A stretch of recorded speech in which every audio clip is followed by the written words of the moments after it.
الرحمن الرحیم الحمد للہ رب العالمین والصلاة والسلام علی سید المرسلین وعلی آلہ واصحابہ اجمعین اللہم اجعلنا نبینا محمد صلی اللہ علیہ وسلم بما هو اہلہ واجزل الانبیاء کلهم خیرا وسلام علی المرسلین والحمد للہ رب العالمین۔ میرے پیارے بھائیوں، ہمارے نام رسول صلی اللہ علیہ وسلم کا ایک پیغام ہے۔ آج کل تو پیغاموں کی دنیا ہے، آپ کا میسیج ہے، آپ کا پیغام ہے، آپ کا میسیج ہے، آپ کا پیغام ہے۔ تو ہمارے نام ایک پیغام ہے جو آپ صلی اللہ علیہ وسلم نے ہم کو دیا ہے اور پہنچانے والوں نے پہنچایا۔ وہ پیغام کیا ہے؟ اس پیغام میں دو باتیں ہیں، ایک بشارت ہے اور ایک ذمہ داری کا احساس دلانا ہے کہ تمہاری ذمہ داری کیا ہے۔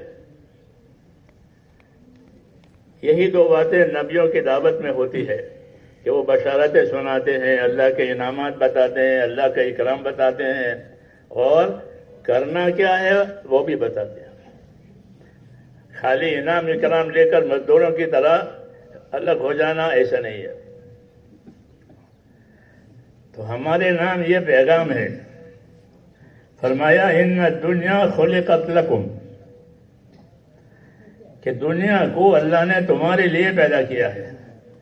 دنیا کی ساری نعمتیں کوئی جانور استعمال نہیں کرتا، کوئی جن استعمال نہیں کرتا۔ اپنے جنوں کی بلڈنگیں دیکھیے، آپ کی بلڈنگیں ہیں، جی ہاں، یہ کہا کہ ان الدنیا خلقت لکم، کہ دنیا تمہارے لیے پیدا کی ہے۔ اس کا نفع اٹھانے والے یہی لوگ ہیں، دوسری کوئی مخلوق نفع نہیں اٹھاتی۔ ہاں، وہ اپنی روزی کھا لیتے ہیں، پوری ہو جاتی ہے۔ تو فرمایا ان الدنیا خلقت لکم، دنیا تمہارے لیے پیدا کی ہے، ساری نعمتیں آپ کے لیے پیدا کی ہے، اور ساری نعمتوں کو استعمال کرنے کا طریقہ بھی آپ کو دیا ہے۔ اور جو نعمتیں جاندار ہیں وہ آپ کے تابع ہو گئی ہے، ہاتھی تابع ہے، اونٹ تابع ہے، گھوڑے تابع ہیں، جانور سارے تابع ہیں آپ کے۔ وہ آپ کا مال بھی ہے اور وہ آپ کے تابع بھی ہے۔ ہاں، یہ مثال ہے کہ ساری دنیا کی نعمتیں آپ کے لیے ہے، انسانوں کے لیے۔ اور انسان کس چیز کے لیے ہے؟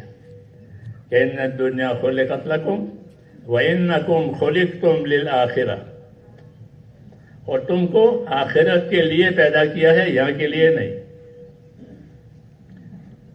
یہاں تک گزر ایسے ماں کے پیٹ میں سے گزر کر آ گئے، اس طرح دنیا کے پیٹ میں سے گزر کر چلے جائیں گے، پھر قبر میں سے گزر کر چلے جائیں گے۔ جی ہاں، یہ گزر ہے۔ پھر آخرت میں آخرت ہے، وہاں سے کہیں جانا نہیں ہے۔ یہ انسان کی زندگی ہے۔ تو کہا کہ دنیا تمہارے لیے پیدا کی ہے اور تم کو آخرت کے لیے پیدا کیا ہے۔ آخرت وہ آخری ہے، وہ اس کے بعد پھر کچھ نہیں ہے۔ اور وہاں دو باتیں ہیں، یا جنت ہے یا دوزخ ہے، بس تیسری بات وہاں نہیں ہے۔ اس لیے کہا کہ تم کو آخرت کے لیے پیدا کیا ہے۔ تو تم کو آخرت کے لیے پیدا کرنے کا دو مطلب ہے۔ ایک مطلب یہ ہے کہ یہاں رہنا نہیں ہے، دوسرا مطلب یہ ہے کہ تم کو آخرت کے لیے پیدا کر، آخرت کو آباد کرو، آخرت کو تیار کرو، اپنی آخرت آباد کرو۔ جس طرح اپنے دنیا آباد کرتے ہو، اپنے آخرت آباد کرو، کیونکہ وہاں سدا مدہ ہے۔ آخرت کی دو صفت ہے، ایک صفت آخرت کی یہ ہے کہ وہ دنیا سے بہت بہتر ہے، دوسری صفت یہ ہے کہ وہ باقی رہنے والی ہے، ختم ہونے والی نہیں ہے۔ والآخرۃ خیر وابقیٰ، کہ آخرت بہتر بھی ہے اور آخرت باقی رہنے والی بھی ہے۔ اور تم کو آخرت کے لیے پیدا کیا ہے، جو چیز باقی رہنے والی ہے، جو چیز بہتر ہے، اس کے لیے تم کو پیدا کیا ہے۔ ہاں، یہ بھی انعام ہے اس لیے رسول صلی اللہ علیہ وسلم نے رہبری فرمائی کہ آدمی سمجھدار وہ ہے کہ جو اپنی دنیا سے آخرت بناوے. الکیس من دان نفسہ وعمل لما بعد الموت. سمجھدار آدمی وہ ہے جو اپنی ذات پر قابو کرے. تمام مشینوں پر آپ لوگ قابو کرتے ہو، ہاں، بند کرنا، کھولنا، سلو کرنا، بھاز کرنا، تو تمام مشینوں پر لوگ قابو کرتے ہیں. تو کہا جس طرح مشینوں پر قابو کرتے ہو اپنے اوپر قابو کرو، اپنے اوپر قابو کرو. ہاں، کہ اپنے اوپر قابو کرنے کا کیا مطلب ہے؟ کہ اپنے اوپر قابو کرنے کا مطلب یہ ہے کہ اپنی طاقتیں، اپنی صلاحیتیں وہاں استعمال کرو جو تم کو موت کے بعد کام دے. ہاں، اس کو الکیس من دان نفسہ وعمل لما بعد الموت، کہ باہوش آدمی وہ ہے جو اپنی ذات پر قابو کرے اور موت کے بعد جو عمل کام آنے والا ہے اس کی تیاری آج کرے. یہ دعوت ہے، یہ دعوت ہے کہ اللہ تعالیٰ نے ہم کو، میرے بھائیوں، عبادت کے لیے پیدا کیا ہے اور روزی کا ذمہ اللہ نے لیا ہے، زندگی دینے کا ذمہ بھی اللہ نے لیا ہے، اور سارے حالات کو اپنے ہاتھ میں رکھا ہے اللہ نے. ہاں، اور ہم کو عبادت کے لیے پیدا کیا ہے. تو اس مقصد کو بھولنا نہیں چاہیے کہ مجھ کو میرے اللہ نے عبادت کے لیے پیدا کیا ہے. ہاں، ورنہ یہ نہیں ہے کہ لوگ بہت ہوں گے، میجورٹی ہوگی تو اللہ بڑا ہو جائے گا. کیسا نہیں ہے، اللہ تو بڑا ہے. اللہ اکبر. وہ تو پہلے سے ہی بڑا ہے اور سدا مدہ کے لیے بڑا ہے. اس کی بڑائی میں کوئی فرق آتا نہیں ہے، کوئی مانے نہ مانے. ہاں، ہم کو پیدا کیا ہے عبادت کے لیے. عبادت ہماری زندگی کا اصلی مقصد ہے.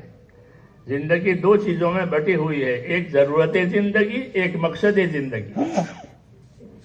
دو چیزیں ہوتی ہیں، ایک ضرورت زندگی اور ایک مقصد زندگی. ضرورت زندگی سمجھانے کی ضرورت نہیں ہے. ہر آدمی کو اپنی ضرورتیں سمجھ میں آتی ہے، ہر جانور کو اپنی ضرورت سمجھ میں آتی ہے.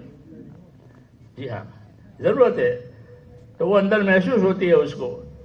ہاں، لیکن مقصد کیا ہے؟ تو مقصد وہ بتاوے گا جو بنانے والا ہے. کوئی دوا بنتی ہے تو وہ بتاتا ہے، وہ یہ پینے کی ہے، لگانے کی ہے، اندر کی ہے، باہر کی ہے.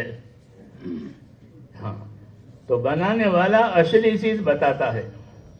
تو میرے بھائیو، ہم کو اللہ نے بنایا ہے، پیدا کیا ہے. ہماری زندگی کا اصلی کام کیا ہے، وہ کس کام میں زندگی لگنی چاہیے، وہ اللہ نے بتایا ہے کہ میں نے انسانوں کو اور اسی طرح جناتوں کو، کیونکہ جن بھی اس روئے زمین پر آباد ہے، وہ ہم کو نظر نہیں آتے ہیں، وہ ہمیشہ نماز میں بھی ہیں. جی ہاں، تو میں نے جنوں کو اور انسانوں کو اپنی عبادت کے لیے پیدا کیا ہے، اور کوئی چیز ان سے اللہ چاہتا نہیں ہے. رہی روزی، زندگی، کہ وہ سب میں دوں گا. ان کو میری عبادت کے لیے میں نے پیدا کیا ہے. یہ پیغام ہے، یہ دعوت ہے. اس لیے اس کو کوئی نہ بھولے کہ مجھ کو میرے اللہ نے کیوں پیدا کیا ہے، کہ مجھ کو میرے اللہ نے عبادت کے لیے پیدا کیا ہے. اور اس کی عبادت قبول ہو جائے اس کے لیے اللہ نے اس کو ایمان دیا ہے. سب سے پہلے لا الہ الا اللہ محمد رسول اللہ، یہ ایمان کا کلمہ ہے. ہاں، یہ نجات کا کلمہ ہے. یہ سب سے بڑی دولت ہے، یہ ایمان. جی ہاں، اس لیے جتنی عبادتیں صحیح ہوگی اور جتنی زندگی عبادت والی ہوگی، ایمان میں نور آئے گا، ایمان میں قوت آئے گی، اور ایمان کی قوت سے پھر آدمی حق ادا کرے گا. اللہ کا حق، دوسروں کا حق، یہ ایمان کی قوت سے ادا ہوتے ہیں. ہاں، جیسے بدن کی طاقت سے آدمی اپنی ضرورتیں پوری کرتا ہے، بدن میں طاقت نہیں ہو تو لاچار ہو جاتا ہے. ایسے ایمان میں قوت نہیں ہوتی تو حق ادا نہیں ہوگا. ہاں، پھر وہ نماز میں سستی ہوگی، عبادت میں سستی ہوگی، حق ادا کرنے میں سستی ہوگی، ٹال مٹول ہوگی. یہ ایمان کی کمزوری کی علامت ہے. اس لیے کہا کہ اپنے ایمان کی خبر لو، اپنے ایمان کو تازہ کرو، لا الہ الا اللہ کثرت سے پڑھا کرو، ایمان کے کام زیادہ کرو تاکہ ایمان میں قوت آئے. ایمان میں قوت آئے گی تو اللہ کے حرام سے بچنے کی طاقت پیدا ہوگی. دوسرا، اللہ کے فرائض ادا کرنے کی طاقت پیدا ہوگی. فرائض کا ادا ہونا اور حرام سے اپنے آپ کو بچانا، یہ دو باتیں بنیادی ہے۔ حدیثوں میں ہے کہ اتق المحارم تکن عابد الناس، تو حرام سے اپنے آپ کو بچا لے، پھر تو سب سے بڑا عبادت گزار ہے۔ کہ سب سے بڑا عبادت گزار کون؟ کہ جو اپنے آپ کو ہر لائن کے حرام سے بچائے، چاہے نوافل کم پڑھے، تلاوت کم کرے، لیکن اس کی زندگی میں حرام نہیں آیا، کہ یہ سب سے بڑا عبادت گزار ہے۔ کیونکہ حرام سے بچنا یہ ایمان کی طاقت کی علامت ہے۔ تو اس لیے اللہ تعالیٰ نے میرے دوستو ہم کو یہ ایمان کا کلمہ دیا ہے تاکہ ہم اللہ تعالیٰ کا حق پہچانیں، اور اللہ کا حق وہ اس کی عبادت ہے۔ حضور صلی اللہ علیہ وسلم نے حضرت معاذ سے پوچھا، معاذ جانتے ہو اللہ کا کیا حق ہے؟ کہ میں کیا جانوں، آپ بتائیں گے؟ کہ اللہ کا حق یہ ہے کہ اسی کی عبادت کی جائے گی، اس کے ساتھ کسی کو شریک نہیں کیا جائے گا۔ تو ہمارے اوپر اللہ تعالیٰ کا یہ سب سے بڑا حق ہے کہ ہم اس کی اپنی زندگی کو عبادت والی بنائیں۔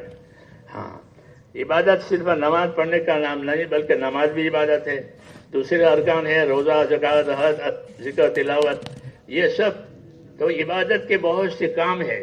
ہاں، اس کے لیے ہم کو اس کا علم دیا ہے کہ یہ چیزیں ہیں، اس لیے دین سیکھنا بھی ضروری ہے۔ دین سیکھیں گے تو جانیں گے کیا عبادت ہے، کیا عبادت نہیں ہے۔ اس لیے میرے بھائیوں، ہماری زندگی بہت قیمتی زندگی ہے، بہت قیمتی، اور ایک ہی مرتبہ ملے گی، جس کو بھی ملے گی ایک ہی مرتبہ ملے گی، دوسرے دفعہ نہیں ملے گی، مگر ہے بہت قیمتی کہ اپنی زندگی صحیح کرنے کی وجہ سے آدمی ہمیشہ کی جنت میں جائے گا، اور اگر اپنی زندگی بگاڑی ہے تو ہمیشہ دوزخ میں جائے گا۔ اس لیے میرے بھائیوں، آدمی بہت ایک نازک جگہ پر ہے، نازک جگہ پر ہے، اس لیے اپنے آپ کو پابند کریں، اچھی صحبتوں میں اپنے آپ کو رکھیں کہ ہماری صحبتیں اچھی ہو، کہ جس کی وجہ سے آخرت یاد آوے، ذمہ داری کی فکر پیدا ہو جاوے۔ اور ان سب کے لیے سب سے زیادہ ضروری کہ اپنے آپ کو نمازوں کا پابند کریں۔ ہاں، اس میں تاثیر ہے کہ جتنی جو آدمی نماز کا جتنا پابند ہوگا اتنی اس کی دینداری پکی ہوگی۔ تو اس لیے اپنے آپ کو نماز کا پابند کریں۔ ابراہیم علیہ السلام اپنے لیے، اپنے اولاد کے لیے یہ دعا مانگتے تھے، ربی جعلنی مقیم الصلاۃ ومن ذریتی، یا اللہ مجھے نماز قائم کرنے والا بنا دے، میری اولاد، میری نسل کو بھی نماز قائم کرنے والا بنا دے۔ تو وہ نماز نہیں پڑھتے تھے، ابراہیم علیہ السلام نماز نہیں پڑھتے کہ نہیں، وہ نماز کی ذمہ داری سمجھتے تھے کہ نماز کی وجہ سے ساری زندگی صحیح ہو جائے گی۔ اللہ نے نماز میں یہ تاثیر رکھی ہے، اس لیے ارادہ کریں کہ اللہ نے ہم کو زندگی دی۔ بہت سے ساتھی پچھلی عید میں نہیں تھے، پچھلی عید میں تھے، اب نہیں ہے، یہ اللہ کا احسان ہے۔ تو اپنی زندگی کو غنیمت سمجھنا اور زندگی کے مقصد پر اپنے آپ کو قائم رکھنا، اور وہ ہے کہ اپنی زندگی اللہ کی عبادت اور رسول صلی اللہ علیہ وسلم کے طریقوں والی بنائیں، اس کو سیکھیں، سمجھیں، پوچھیں، یاد کریں، اس کے لیے اللہ کے راستے میں جائیں، اور اللہ کے راستے میں جا کر ان چیزوں کو سیکھیں، کیونکہ ہم کو دین کے لیے پیدا کیا ہے، دنیا کو ہمارے لیے پیدا کیا، ہم کو آخرت کے لیے پیدا کیا ہے، تو آخرت تو دین سے بنے گی۔ اس لیے اپنے آپ کو دیندار بنانا میرے بھائیوں، یہ ہماری سب سے بڑی ضرورت ہے۔ حکم ہے کہ اپنے آپ کو، اپنے اہل و عیال کو، اپنے گھر والوں کو دوزخ سے بچاؤ۔ تو دوزخ سے کیسے بچائیں گے؟ دوزخ دیکھی تو ہے نہیں، کسی چیز کے بچنے کے لیے دیکھنا ضروری ہے۔ دیکھو بچنے دیکھی نہیں ہے تو فرماتے ہیں کہ دیکھی تو نہیں ہے، لیکن اپنے آپ کو پابند کرنے سے دوزخ سے بچاؤ ہو جائے گا۔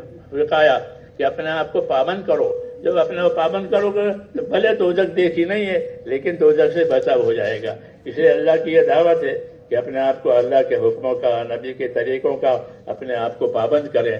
یہی پیغام ہے رسول صلی اللہ علیہ وسلم کا کہ دنیا تمہارے لیے پیدا کی ہے اور تم کو آخرت کے لیے پیدا کیا ہے۔ تو آخرت جو بنے گی میرے بھائیوں، وہ تو ہمارے دین سے بنے گی۔ اس لیے نیت کریں کہ انشاءاللہ اللہ جتنی زندگی دیں گے اپنے آپ کو پابند کریں گے بھائی؟ ہاں، کہ اللہ جتنی بھی زندگی، لمبی زندگی، تھوڑی زندگی، اپنے آپ کو پابند کریں۔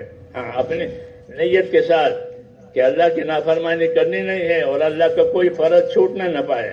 اللہ مجھے اور آپ کو اسی توفیق دے۔ سبحانک اللہم و بحمدک، اشہد ان لا الہ الا انت۔